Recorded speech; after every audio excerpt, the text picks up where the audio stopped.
Hi, everyone. My name is Mira Morgan. I'm a junior public policy major and a member of the Diversity, Inclusion, and Belonging Task Force. I have the honor of introducing Dr. Jason Nichols, who I've been lucky to have as a professor. I highly recommend taking one of his classes. I think he's the perfect speaker to close out Black History Month. Excuse me. Dr. Nichols is an award-winning full-time senior lecturer in the African American Studies Department. He is the editor-in-chief of the first ever peer-reviewed journal of hip-hop studies called Words, Beats, and Life, the Global Journal of Hip-Hop Culture. In 2018, Dr. Nichols won the Academic Excellence Award for Outstanding Faculty and the M. Lucia James Impact Award. In 2015, he was given the Faculty Advisor of the Year Award by the University of Maryland NAACP. Not only versed in academia, Dr. Nichols is also a progressive political and social analyst. His work has been featured in The Guardian, The Hill, The Baltimore Sun, and more. He makes regular appearances on MSNBC, Fox News, and many other TV and radio outlets. Dr. Nichols has personally taught me so much, and I'm glad he's here with us today. Without further ado, welcome Dr. Nichols. Thank you. Thank you for having me. I'm really excited to be here and to be introduced by someone who I consider to be a rock star student in Mira Morgan. And I want to thank Public Policy, and I want to thank Ms. Washington for the invitation as well. So I'm a teacher, so we're going to go into kind of a lesson rather than a speech. And I think that we'll be able to talk about African Americans and African American history and public policy and the intersections, starting pretty much from the very beginning. Is it possible for me to share my screen? Yes, we have to make you a host. Give me 1 second. Okay. Okay, awesome. Here we go.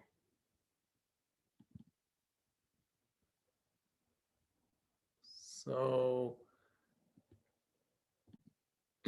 again, I'm really happy to be here, really happy to take part in this. I think this is so important to talk about public policy, not only from the past, but also into the present and the future, and where Black history will be made and the people who will make it. And I hope one of the things that I want to get across for any young people watching this, whether you're a master's student or whether you're an undergraduate student, or even some of you who are older, maybe you already have an academic career, I want you to actually consider running for office. I think that we oftentimes wait for the right candidate when sometimes you are the right candidate.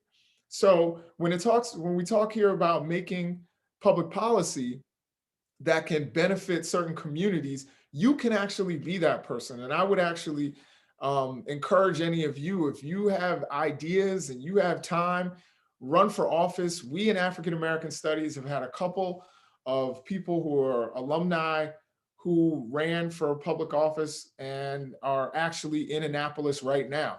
And I think the next person could be you. So definitely consider that.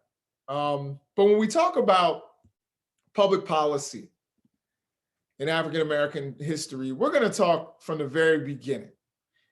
And it is with the codification of slavery. Now, when we talk about slavery and we understand slavery, we have to understand that in the very beginnings, from 1619, we'll start with 1619. I understand that there are other dates that you can start with, but in what is now the United States, 1619 through the 1660s, slavery wasn't really codified into law.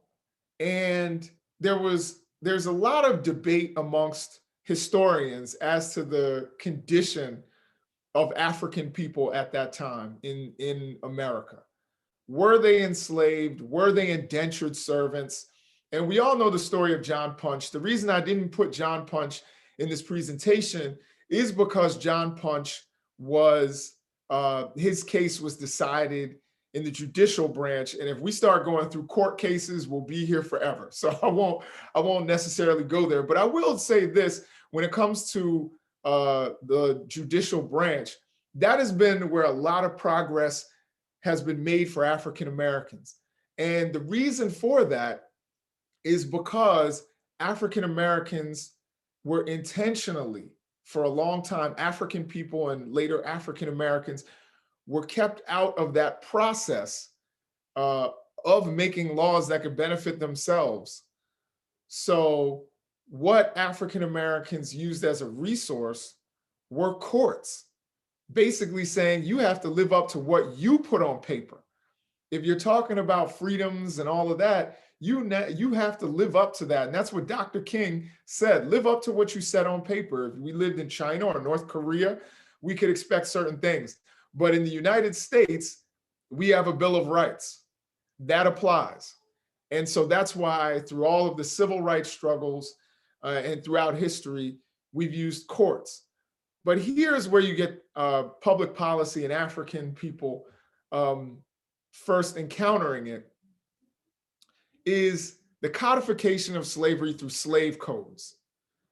And they varied from state to state, but Virginia passed the first slave code in 1662, and it established that slavery went through the mother. Now, what does that allow for?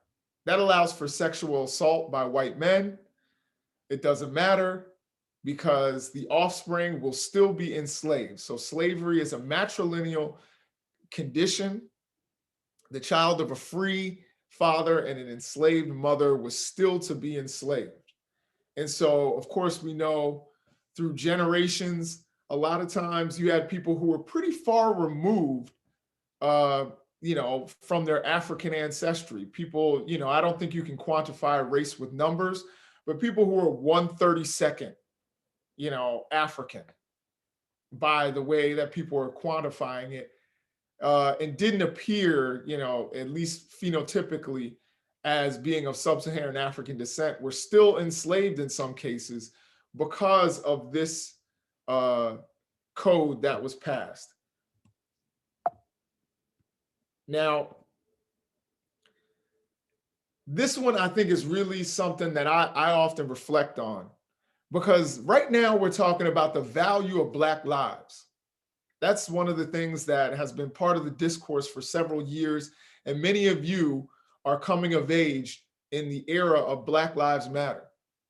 And here you have in the slave codes in 1669 and later again in 1705 that a Black person could be killed and the person who killed them would not be held to account for their death. So in this case, in the 1669 slave code here, it essentially says that if a person, while punishing an enslaved person, were to cause the enslaved person's death, that we should assume that it was not coming from premeditated malice, because who would destroy their own property is essentially what it says.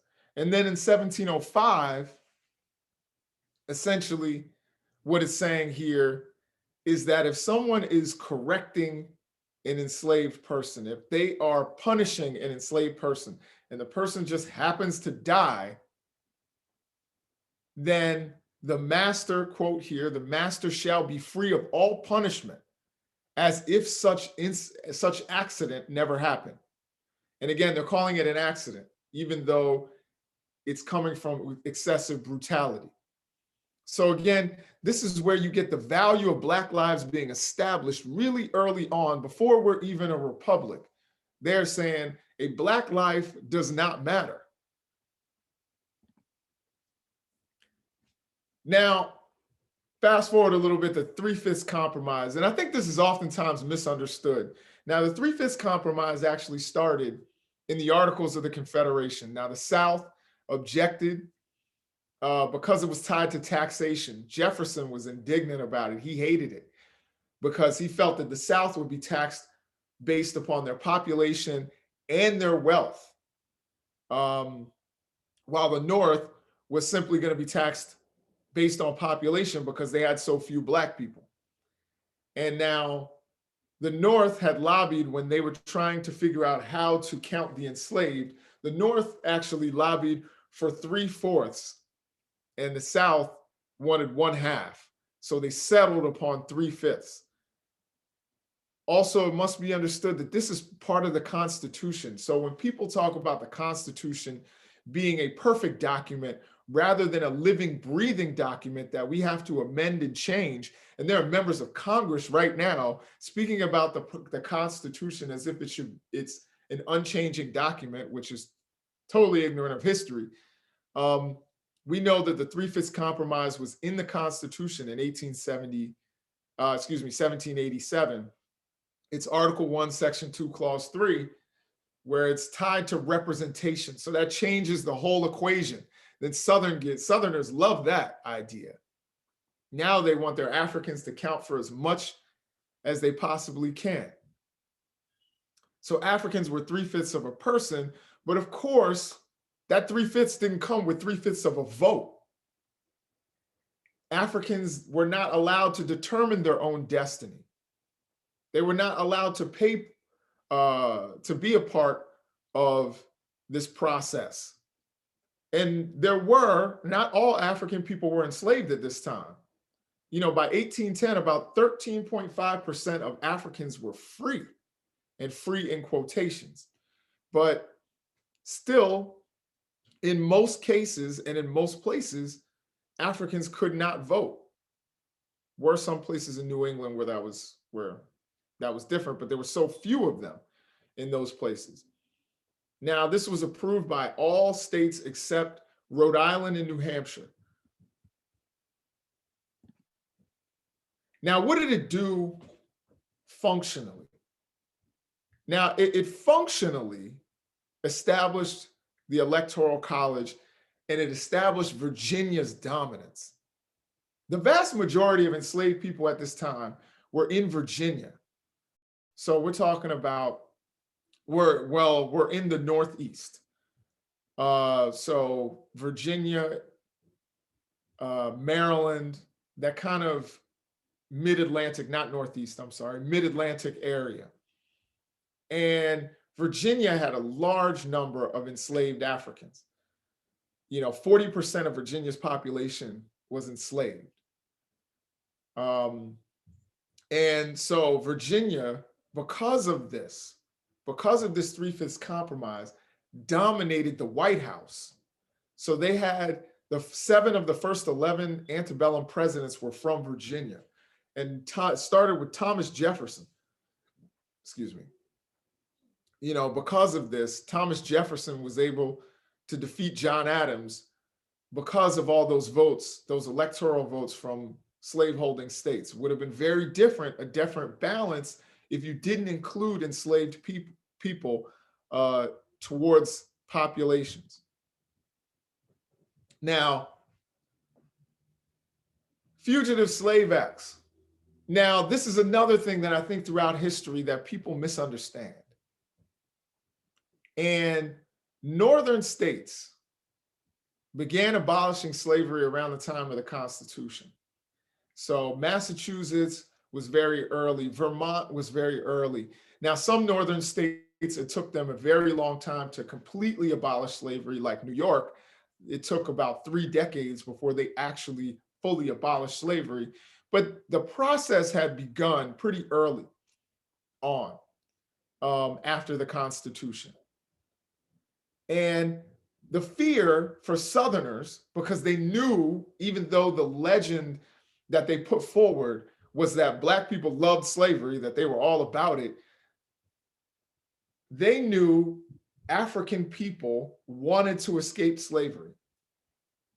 And so they knew if they could run across the Mason-Dixon line and seek refuge in free areas, if they could run from Richmond, Virginia to Philadelphia, and all of a sudden they'd be free, that they would be losing their property and wealth.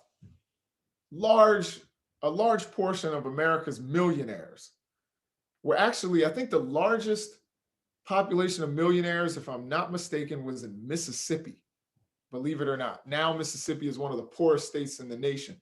But at one point during this period, slavery made people so incredibly wealthy through sugar and later through cotton.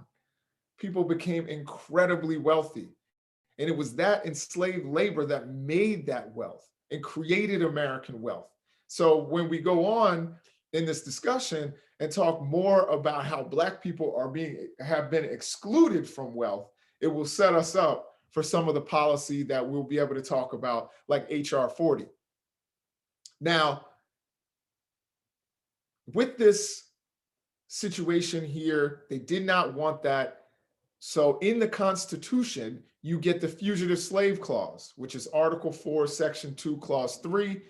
People held in bondage are not free in the event that they escape to a free state. Now, Congress also, in addition to that, passed the Fugitive Slave Act of 1793, which included a $500 fine for harboring an escaped African enslaved person. Now, $500 doesn't sound like a ton, but we have to remember that's $1793, which is around $13,000 today. Now, the Fugitive Slave Act was watered down again in the courts by Prigg versus Pennsylvania, and it said that states essentially did not have to aid in capture. But again, it changes with the Fugitive Slave Act of 1850, which the abolitionists at the time referred to it as the Bloodhound Bill. Of course, Bloodhound referring to the dogs that people used to chase escaped enslaved Africans. Now, it denied Africans a jury trial, and law enforcement ordered that law enforcement must capture based on an affidavit claiming ownership.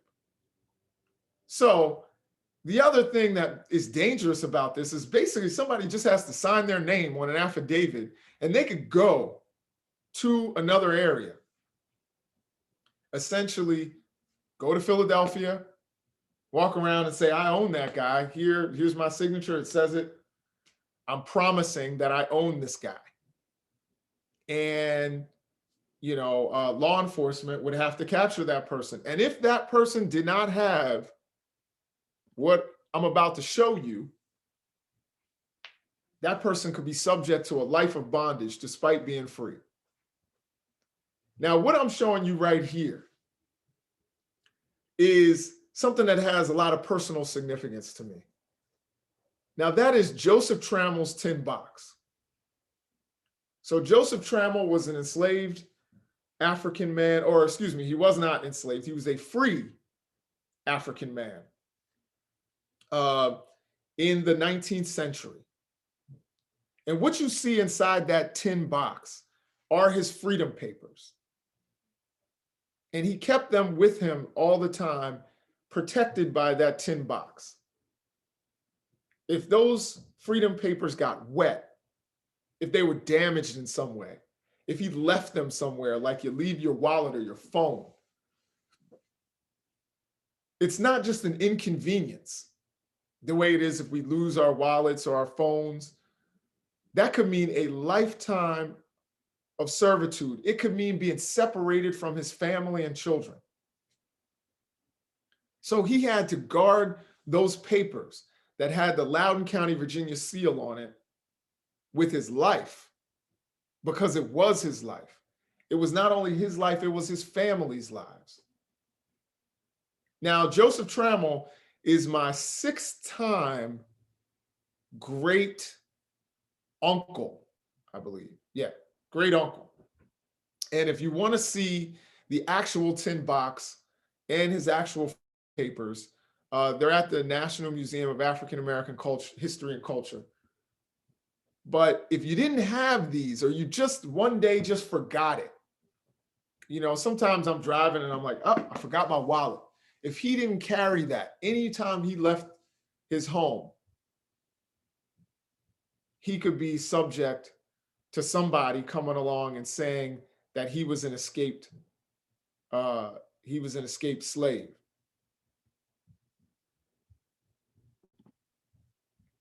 Now, of course, I don't want to go through this for too long, but of course, we know, of course, you get the constitutional amendments. And this is where we get a little bit of positivity.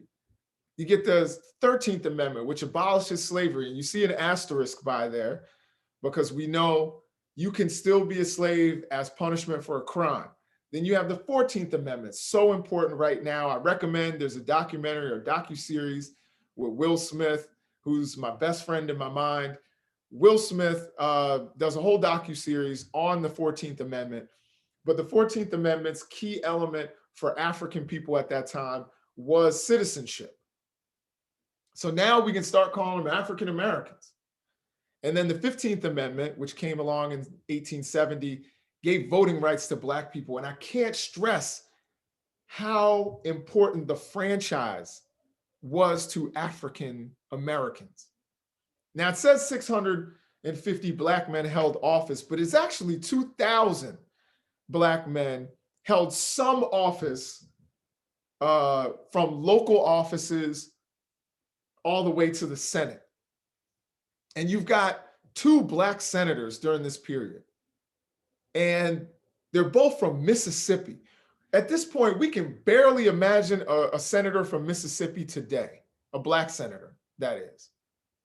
You had someone who just got elected in Mississippi who said that they wanted to go to a public hanging.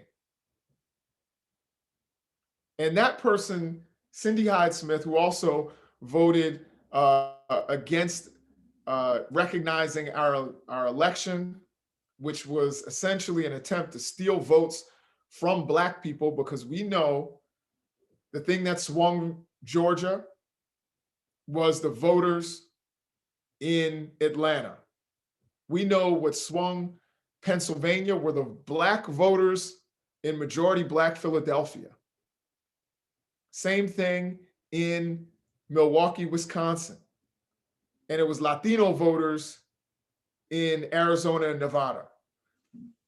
And it was an attempt to disenfranchise those people. We can't, and that person is sitting in the Senate in Mississippi right now. But Hiram Revels, during the period of Reconstruction in 1865, literally took Jefferson Davis's seat. And if you don't know, Jefferson Davis was the president of the Confederacy. So how symbolic is that? A Black man comes and takes that seat. Blanche Bruce, who was educated, but started out enslaved and became a US senator. And so Black people were so excited about the opportunity to vote and the opportunity to run for public office, to be decision makers in public policy. And that is what caused, in part, what caused the incredible backlash that ended Reconstruction. And you wouldn't get another Black senator for 90 years until you got Edwards from Massachusetts. Now, the other thing that also happened is the establishment of the Bureau of Refugees, Freedmen, and Abandoned Lands, also known as the Freedmen's Bureau. Now, what they did was they were tasked with educating African Americans, protecting them from exploitative labor contracts, and with helping them find family members, because family members were separated during slavery, and they represented them in court. They were severely underfunded, severely understaffed. They were led by a well-meaning white man by the name of Oliver Otis Howard. And you know the name Howard because you know, of course, Howard University is named after Oliver Otis Howard. Now, just so you know, that is Oliver Otis Howard, that is Hiram Revels, and that is Blanche Bruce, who started out, was enslaved.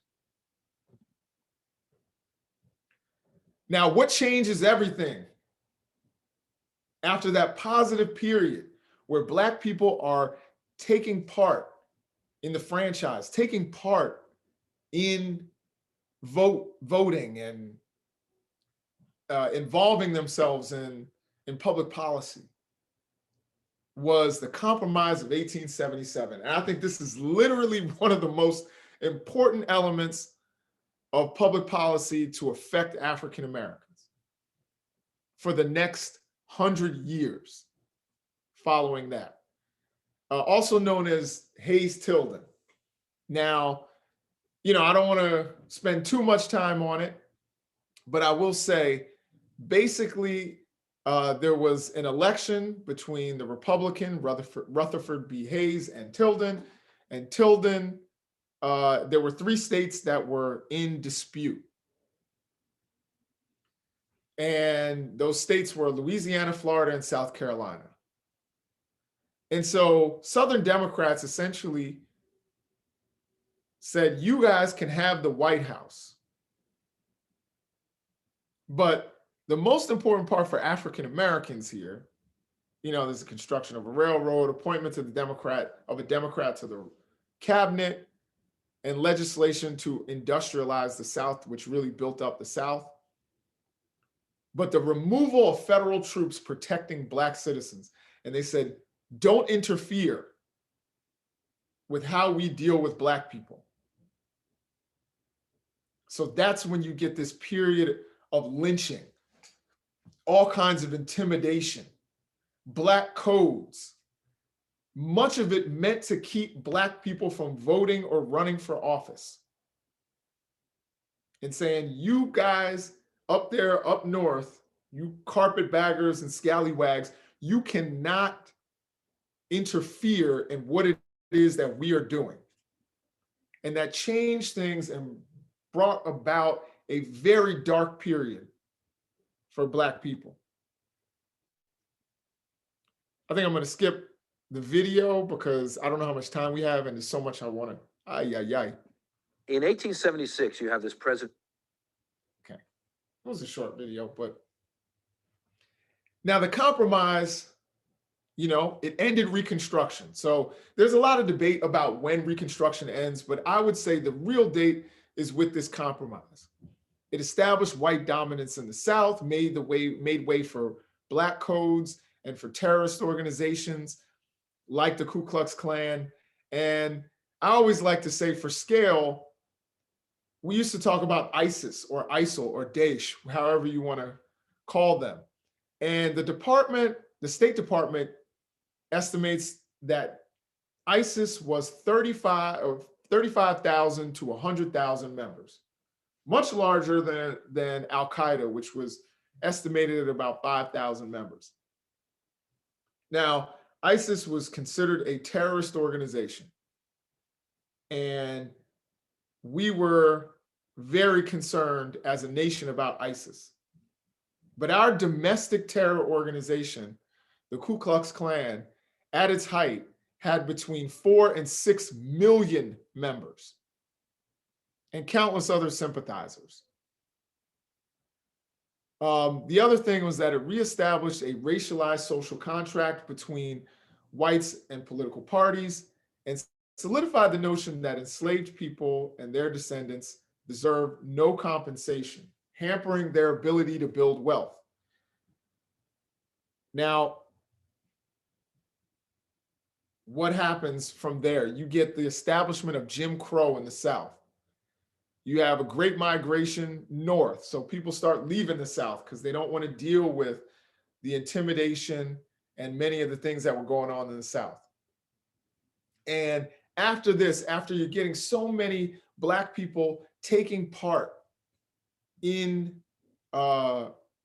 elections and voting and running for office, by 1910 in Louisiana, you only had about 0.5% of Black men were registered to vote. You also get the establishment of poll taxes, literacy tests, and understanding clauses and grandfather clauses. Now, again, poll taxes, a lot of times what you did, you paid your poll tax and you had to maintain the receipt for months before you had to present it again. So it wasn't like you paid it right at the polls. they made it even more difficult. Literacy tests, Mira can tell you, I used to have my classes take a literacy test together. An actual literacy test that was used actually in the 1960s in Louisiana. And it's ridiculous. It doesn't even make any sense. And it's all up to the person who scores it, whether you pass or not. And in most cases, it doesn't matter if you pass, you fail. The understanding clauses, they would have you read a part of the state constitution, whichever state you were in, and then explain it to the satisfaction of the person who was working at the polls. Obviously, it was never good enough. And then you had all white primaries.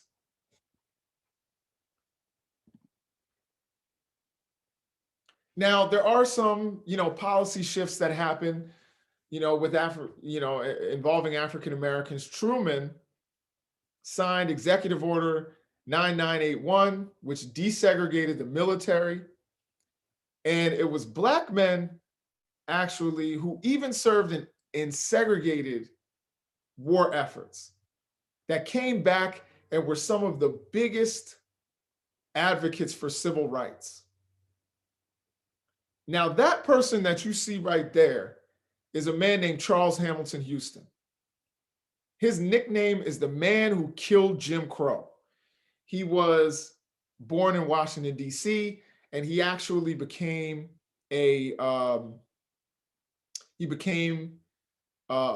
attorney and a dean at Howard University Law School. And he started all of the civil rights cases to desegregate usually schools, including Murray versus Pearson, which dealt with the University of Maryland system. And he died before Brown versus Board of Education, but that was all something that he put in motion. Where did he get these ideas? He went overseas. And when these Black men who served in war went overseas and they realized, wait a minute, you mean I can eat at any restaurant? I don't have to go through the back door. I can walk through the front door. You're going to look me in the eye when you serve me? I can stay at any hotel that I want? That changed things. Because part of what colonization does is try to limit people's thinking and isolate them. These men became international. And so when they went overseas and they saw that they were treated better by the so-called enemy than they would be at home in their hometowns and the country that they were going to shed blood for, they came back and it was unacceptable. And Jim Crow was unacceptable and untenable at that point. Now, the New Deal. So we're getting closer to the modern era. The New Deal was a mixed bag. It both hurt Black people and it helped Black people. It maintained segregation. So that's a way that it hurt Black people. It helped Black people because the National Industrial Recovery Act recognized workers' rights to unionize. So unions, we know, raise wages, challenge unfair working conditions, and assist with citizens' rights like voting. But then you get things like the Agricultural Adjustment Act. So that paid landowners not to grow crops in order to maintain higher prices. We all know how economics work, right? So supply and demand. High supply, low demand, low price. Low supply, high demand, higher price. So in order to keep farmers in business and keep their prices higher, they said, don't grow crops so the demand will actually rise. And so what the landowners did, of course, was keep all of that money and not give it to Black tenant farmers and sharecroppers. And oftentimes those Black tenant farmers and sharecroppers were actually evicted from their land. Now, why do Black people not have land? We could go back, of course, to Special Field Order 15, where Black people were supposed to get 40 acres, and they were even supposed to get old Union Army mules that the Union Army had nothing they could do with. But it worked out that way. And the people who did get that land, a lot of times were swindled out of it. You also got the National Recovery Act, which introduced the minimum wage. That sounds great. We're talking about the minimum wage right now. We know the minimum wage, if the minimum wage had grown at the same level as American productivity, just the sidebar, it would be $19.33 right now. But it hasn't. As a matter of fact, the minimum wage in 1968, apologies, in 1968 was $1.60, which today would be $11.53. Obviously, the minimum wage in many ways has decreased, not increased. But we're talking about the minimum wage right now, and the National Recovery Act actually had the minimum wage, introduced the minimum wage, but it didn't apply to agricultural work and domestic work. What are most African-American people doing in the South? They're doing agricultural work or domestic work. But yet, people could pay them what they wanted because the government did not intercede there. And this is the big one right here. The Federal Housing Administration guaranteed loans exclusively to whites between 1934 and 1968. 98%. So this is how you get the growth of those white suburbs that a lot of us live in. The Federal Housing Administration would back your loan and also established a practice called redlining that financial institutions would adopt on their own. The Federal Housing Administration also advocated for restrictive covenants, which basically put into contracts a Black person cannot buy this home. So what happens from there? The main way, and I'll tell you, anybody who is a professor or a lecturer or whatever on this call right now, with the kind of money that we make, all of our wealth is in our homes. And now think about it. Black people are not allowed to buy homes wherever they want. They're limited in where they can buy homes. They're not able to get financial institutions to give them home loans because the government doesn't back them. So then you get a predatory situation where you have contracts. And this happened a lot in Chicago, and I would recommend anybody to read The Case for Reparations by Ta-Nehisi Coates. He breaks this down, where essentially people would have a rent-to-own situation, but the owner of the home would keep the deed. So you don't gain equity in your home. Many Black people, because of life calamities, weren't able to keep up with the amount that they were supposed to pay, and they were immediately evicted. They had no equity in their homes. And the homeowner in these Black communities, which was vast majority white people, would then sell the house or do the same process over and over again. So a house that was worth $30,000, they could have made $150,000 before they actually have to turn over the deed and the keys. These were the kinds of things that were happening to Black people due to redlining.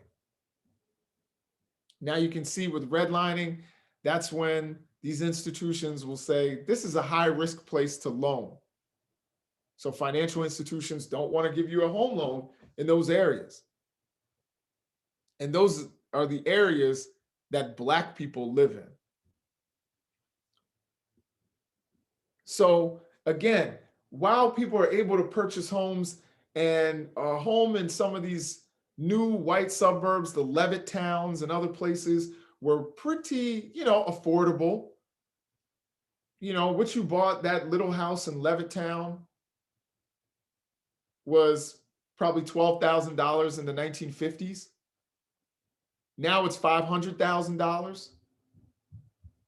So if your grandmother, God forbid, your grandmother bought that house and she passes it on to your dad and his brother, they each have $250,000 to start a business, to pay off education loans, to do things that all of these Black people were not able to do. And this is what we're talking about in terms of wealth inequality. A lot of people like to talk about income inequality. Income is one thing. Wealth inequality is a completely different one, and even more important thing to address. Now, of course, we get the Civil Rights Acts, and people think Civil Rights Act, they only think 1964. There were actually several Civil Rights Acts going back to 1866. 1866 says that you couldn't infringe upon a citizen's rights. Andrew Johnson vetoed it. Also one of the few presidents to be impeached and narrowly escaped removal. And then Congress overrode the veto. And then in 1875, you had the Civil Rights Act of 1875. All persons within the jurisdiction of the United States shall be entitled to the full and equal treatment of the accommodations, advantages, facilities, and privileges of inns, public conveyances on land, water, theaters, and other places of public amusement, and applicable alike to the citizens of every race and color. So you're probably looking at that and like, how did we get Jim Crow then? If you've got this on the books, how does that happen? It's because the Supreme Court of the United States overturned it. And then in 1957, you get another Civil Rights Act. It was a weak piece of legislation, but it did establish the Civil Rights Division of the Department of Justice. And of course, we know the Civil Rights Act of 1964 prevented employment discrimination on the basis of race, sex, and religion and national origin.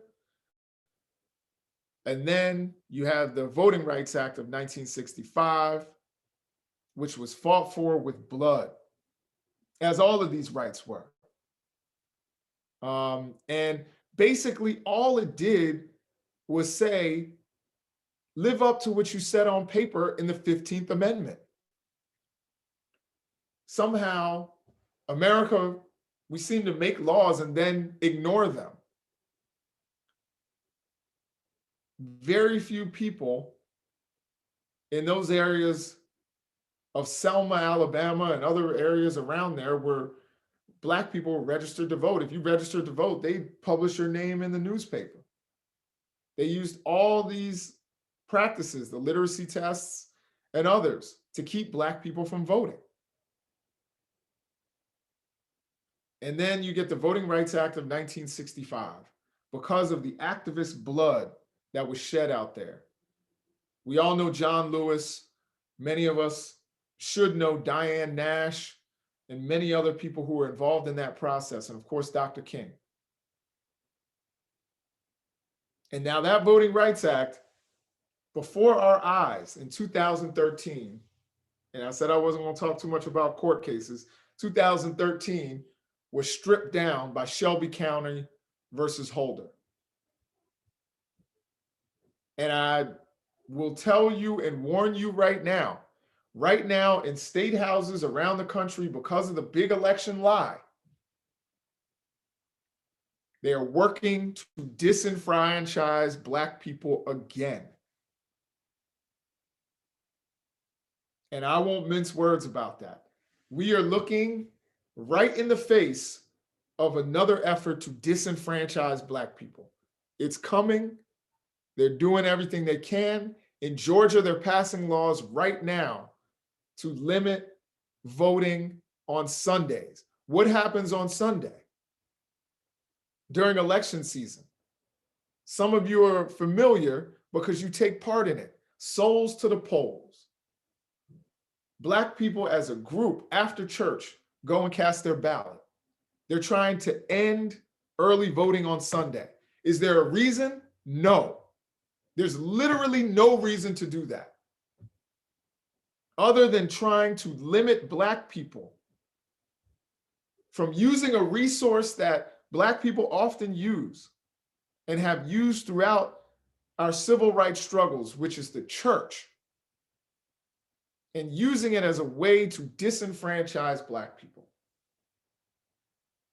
And there's other things that they're doing in terms of absentee voting and voter ID and all these things in order to keep Black people from voting. It's happening again because they realize what happened in 2020. And I'm not making this partisan, promise. I'm just saying that's what's happening. Now, again, another civil rights piece of legislation that's oftentimes kept out of the conversation is the Fair Housing Act of 1968.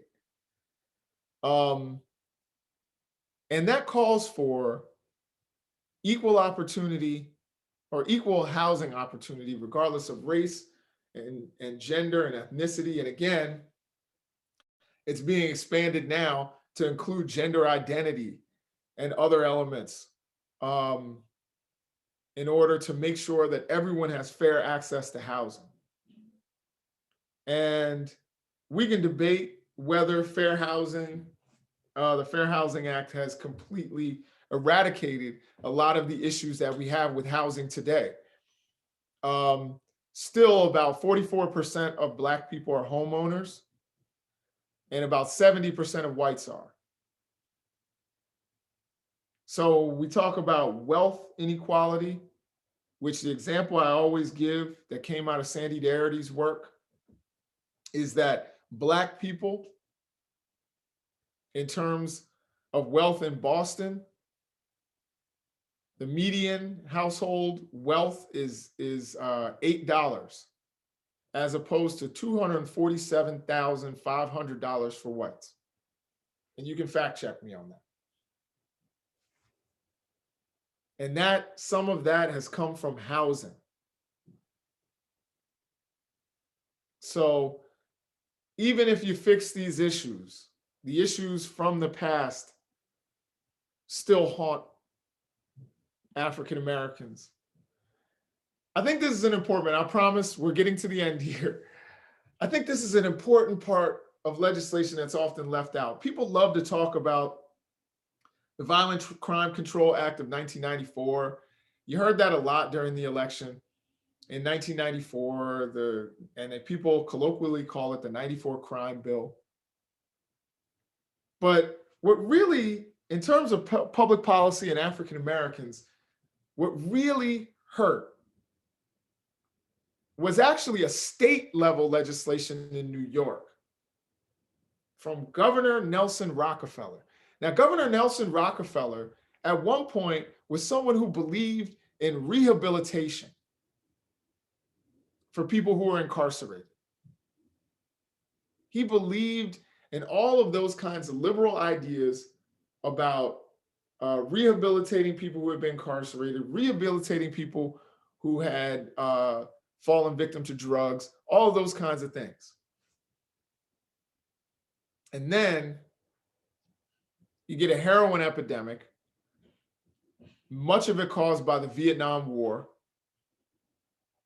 And you get this heroin epidemic in New York City, particularly in Harlem, New York. And Governor Nelson Rockefeller did a 180 out of nowhere. One of his aides actually said they were in a meeting one day and Rockefeller said, life. We want to give drug pushers life in prison. And they passed laws and they're called colloquially, the Rockefeller drug laws that called for 15 years to life for small amounts of drugs. And it set the stage for really strict drug laws in states around the country. People saw that, saw what they were doing in New York, and New York generally sets the tone for the rest of the country. And that's what set the stage for mass incarceration. What really tipped the scales for mass incarceration, again, was not the '94 crime bill. A lot of these state laws are what really drove mass incarceration. And mass incarceration was largely, I'm sorry. Yikes.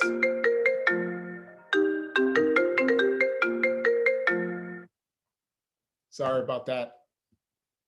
I apologize. I don't know who was calling me.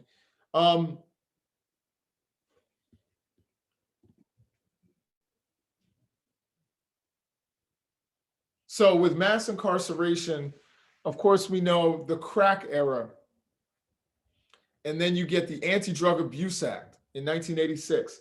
And this is important for us here at the University of Maryland, because the Anti-Drug Abuse Act, why did people vote for this, including our current president, Joe Biden? Why did people vote for this? Mandatory minimum sentences for these low-level drug crimes. And the reason is because a high-profile, famous collegiate basketball player died in a dorm room on South Campus at the University of Maryland. And I'm, no pun intended, I'm biased. I think he was the greatest college basketball player of all time.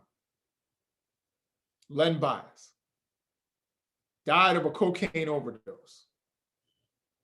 And I can remember, some of you who are a little older, if there's anybody older watching, I can remember watching an episode of Webster, which was a show that had all kinds of racial issues, and we could talk about that in another lecture.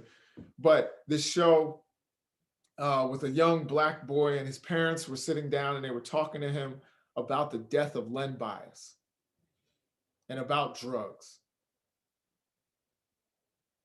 And so when that happened, a few months later, you get this piece of legislation, the Anti-Drug Abuse Act, which arguably on the federal level, which again, mass incarceration is primarily on the state level. And I would say that it was really the Rockefeller drug laws that really kicked that into effect. But on the federal level, I would say it was the Anti-Drug Abuse Act, not the '94 crime bill. Now, we talk about more contemporary pieces of legislation that have affected African Americans. The ACA, expanded Medicaid insurance, and reformed the insurance market, not formed, reformed the insurance market by subsidizing health coverage for more people. The ACA lowered the rate of uninsured, non-elderly African Americans by 1/3, from 18.9% to 11.7%. The gap between Blacks and whites fell by 4.1%.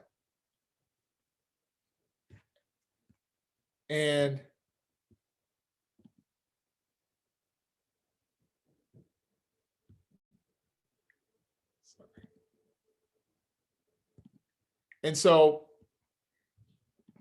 we see that starting to change. And then we have the HR 40, which is the study of reparations. So we talked about all of these ways in which Black wealth was limited. And so the question is, how are we going to deal with that? How are we going to address that?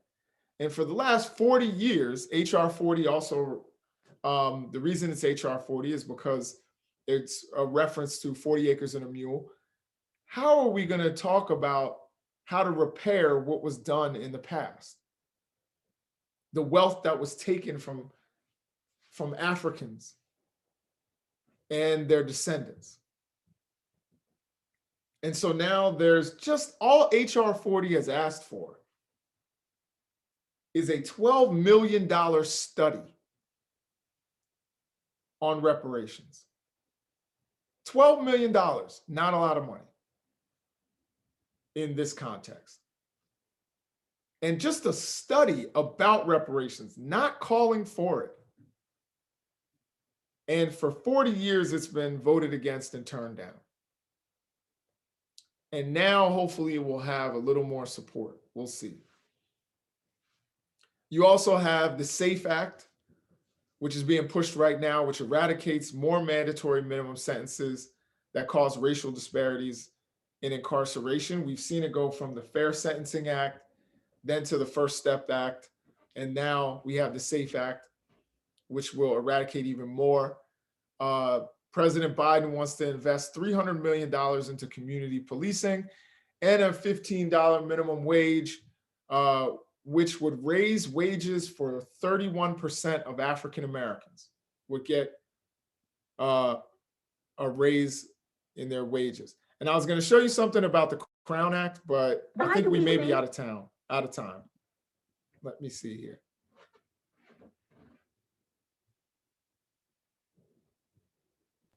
Professor Nichols, we will have someone come and speak who actually was involved in the implementation of the Crown Act. Oh, that's awesome. That's amazing. I just wanted you guys to see that, in terms of public policy and the ways in which African Americans are discriminated against, a lot of times it's not so cut and dry where people are discriminated against, where someone is going to say to you, because you're Black, we're not going to give you this job, or you are, you're Black, so we're not going to have you working here. A lot of times it can be other things like hair, and now people are starting to address those issues. So I will leave the Crown Act for the person who actually worked on the Crown Act, which is really dope. And if anyone has any questions, I think I saw one in the chat. There is one. And they want to know if you could give your thoughts on the Commission on the Social Status of Black Men and Boys Act of 2020. So I need to actually, hold on, let me get out of this real quick. So I would need to actually go through and look at that piece of legislation. I'm not 100% familiar with it.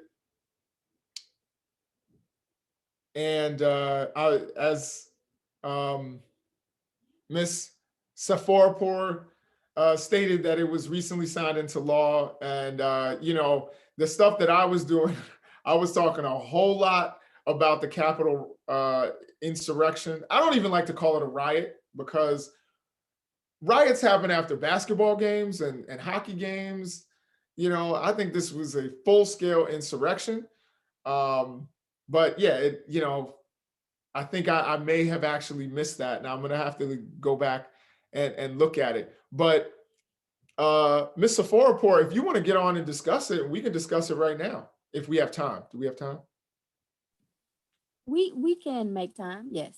Okay, Ms. Safarpour, if you want to chime in.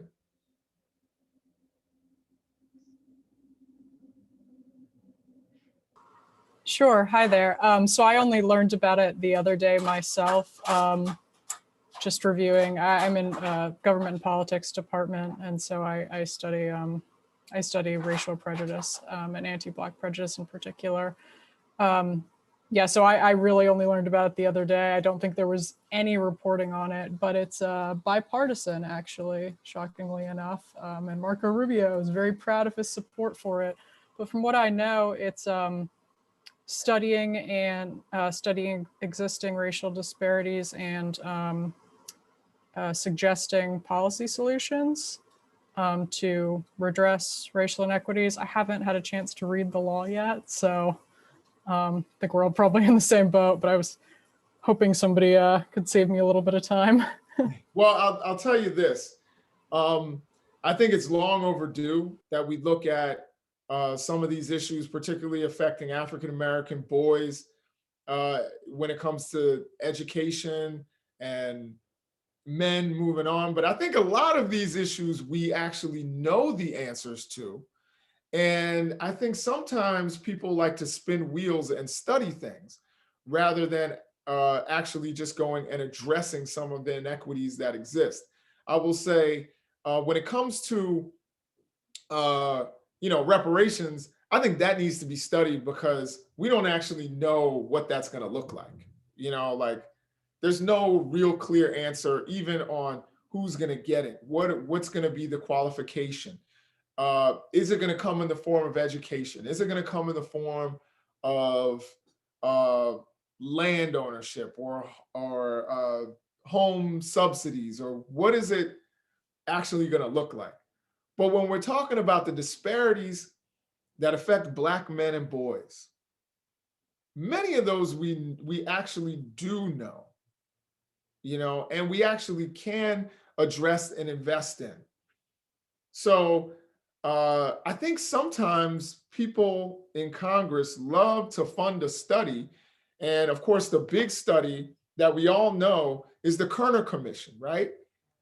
So with the Kerner Commission, we get, a study on race relations and racism. And basically they come back and say, look, we really have to do something. And suggests actual action. And President Johnson's like, whoa, I didn't sign up for action. I just signed up for, you guys to study it and put a report out. And then when the report actually had something, to say, all of a sudden, everybody was ghost.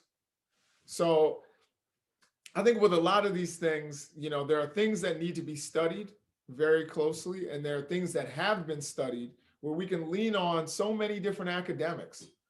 If Congress needs, they can call me, they can call you, they can call people in the education department, they can call people in environmental science, they can call people all over, and we can tell them exactly where the issues lie.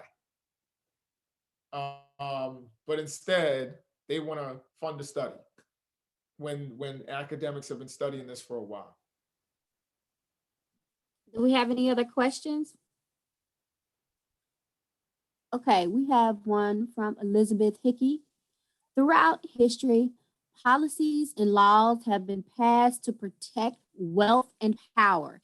Even today, with the efforts in Georgia and other states regarding voter suppression, it's still about wealth and power.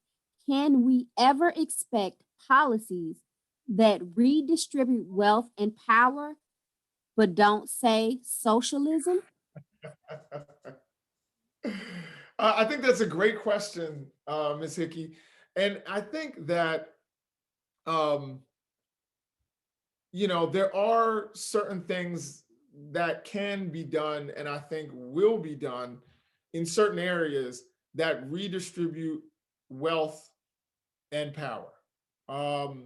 Overall, if you're looking for an overhaul of our system, I think the roots of everything we talked about, going back to slavery, the roots of it all is capitalism. And so, do I think that we, at least in our lifetime, are going to get to that point? I think, like I said, with healthcare, we've certainly redistributed certain elements of wealth and power, in a sense. I mean, I think healthcare is a human right, but that's just me. But we've seen a slight redistribution. I think you'll see a little bit more of a redistribution. Will we see some of these things redistributed in slight ways? Yes, I think we'll make some changes. I think people are demanding, things like student loans and minimum wage hikes, things that help particularly African Americans and other subordinated groups. But are we going to overturn this system? We can't even get a study on reparations. So I don't think we're going to get anything overarching. And I hate to be the pessimist, but one of the things that white supremacy does is that when you try to fix something, it adjusts, the same way it's done to all of these positive laws that we talked about in terms of fair housing, in terms uh, of the civil rights laws, and all of these laws that we've had going back to the 15th Amendment. We shouldn't need to keep having new laws. We had the 15th Amendment, we had the 19th Amendment. We should be good, but we keep having to pass voting laws to protect the franchise because of the fact that people want to hang on to wealth and power. And so, do I think that that's going to dissipate, or we're going to be able to successfully tackle that within my lifetime or yours? I doubt it. Any other questions? Professor Nichols, I also wanted to point out that when you were speaking of the veterans, even when they came home, they weren't able to take advantage of, let's say, the GI Bill or anything like that, just because, because they were Black. So they weren't able to take advantage of the home loans. So that also put them at a disadvantage. And a large portion of those veterans were actually lynched for upon returning home. So I think that's significant in terms of, the rules and laws that were put into place against Black men. Absolutely. As a matter of fact, Emmett Till's father was lynched. That if that doesn't tell you something, Emmett Till's father was lynched. I would say, your point about the GI Bill is so important. That is like incredibly important. Number one, a lot of people weren't able to take advantage of the GI Bill because, number one, this is how discrimination compounds upon discrimination. It just kind of builds up. Many people weren't educated. Black men in the South weren't educated enough to actually take advantage of, a college education when you haven't gotten a proper education because of racial discrimination in, grade school. So the other thing is that they were denied their VA home loans. That's considered a special loan. People, were not giving them, they were not given the VA home loan in a lot of cases. So it's not just FHA, it is also the VA. And so you could serve your country and not be able to take advantage of the things that you come back and all you have is PTSD. You don't get to take advantage of that GI Bill, which many people will tell you was one of the elements that built the American middle class. It was the GI Bill, the FHA. Those literally built the American middle class and excluded Black people. And it's only through the sheer resilience of Black people that we're in the position that we're in today. And I don't want it to be all negative. I don't want to leave you guys on a negative, note. I want you guys to understand that, as the poem says, "Still I rise," that Black people, despite all of the efforts, even present day efforts, African American people fight, they survive, and in many cases they thrive. All people are asking for, or demanding, I should say, is equity in this society that they've invested so much, including their lives. So many Black people put their lives on the line. Actually, the first person to ever bleed for this country, Crispus Attucks, was a Black man. fought in every war this country has ever had. The Revolutionary War, 1812, Civil War, 190,000 Black men joined the Civil War and became 11% of the Union Army. World War I, World War II, Korea, Vietnam, Gulf War, 1 and 2. Been in all of that, shed blood for this country. All the demand is for America to live up to what it says on paper, what its public policy says. And then to have opportunity. W.E.B. Du Bois said it the best. To not have the doors of opportunity closed roughly in our faces. And so, I think that there's this attempt to make it seem like Black people want a handout or even a hand up. I don't think those things apply. I think Black people want the same opportunities as anyone else. And sometimes you must redress, what happened in the past. All right. Are there any other questions?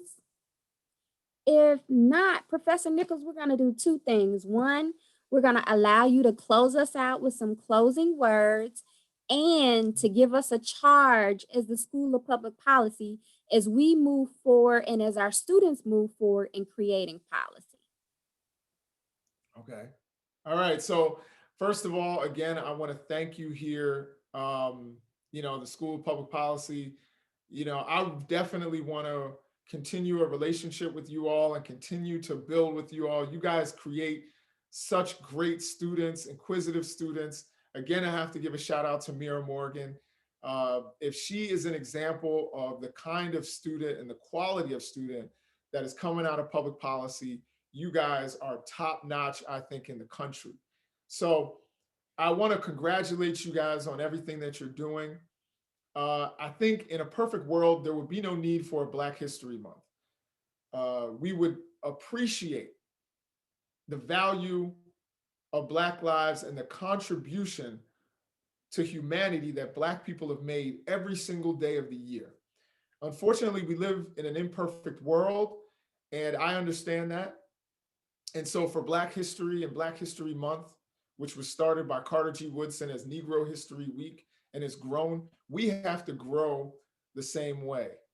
And I think public policy, the thing that you guys have to do is to continue the work that you started in Black History Month towards equity, towards understanding not only just Black people, but other marginalized groups, Native Americans, understand how policy affects them, trans people, understand how policy can affect their lives and futures. If you guys continue that path, and you all as future policymakers, people who work in Washington and work in other places in order to create policy, if you keep that same equity in mind, you will be part of the force that drives us forward. And that is the charge not only to public policy as a department at the University of Maryland, is not only to help students to be as good and as great as they possibly can in their careers and to grow, but also to make them better citizens and make things better for other citizens. You guys are the cream of the crop. You guys are the people who are going to create policy, and there's a very good chance, and I say this with optimism. Right now, we've had senators that have disappointed us, senators that have been against democracy, senators that are against enfranchising people who have been historically disenfranchised. I believe that of the 19 people who are still watching this, that there might be a senator in there If not a senator, then a congressperson. If not a congressperson, then a congressperson staffer. If not a staffer, then a county executive, small town mayor, a school board member.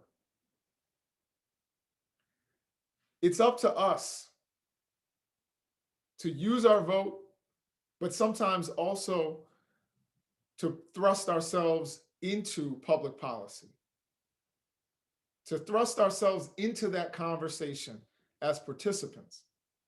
And you guys are getting the best training in the country for that. And not only are you getting the best training, you're getting an equitable one that doesn't just depend on this false idea of color blindness. You have people like Mrs. Washington. You have people like Alana Hackshaw, who I wish was still with us, but y'all stole her from us. You have other members in your cohort that are really trying to make you guys better. Build a good network, keep the same values. Never also, and this is the last thing I'm going to say, never let pragmatism break you down from your idealism. Always be idealistic about what society can be. What can it be for me, my children, and not just me and my children, but my neighbor and his or her children? What can it be for every man, woman, and non-binary person? How can we actually improve things to the point where we recognize everyone's value, where all lives are recognized to be valued and seen as important, where we can actually move forward as a unified society, still recognizing the accomplishments of Black and brown and yellow and red people to our nation. So that's what I think public policy has to do, is just continue doing what you've been doing. And I want to thank you, and I'm profoundly grateful for the work that you all do. Well, we appreciate you and giving us your time. And this is the conclusion of this webinar.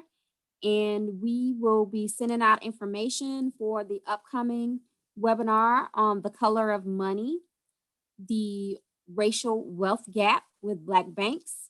So we appreciate your time and have a great day.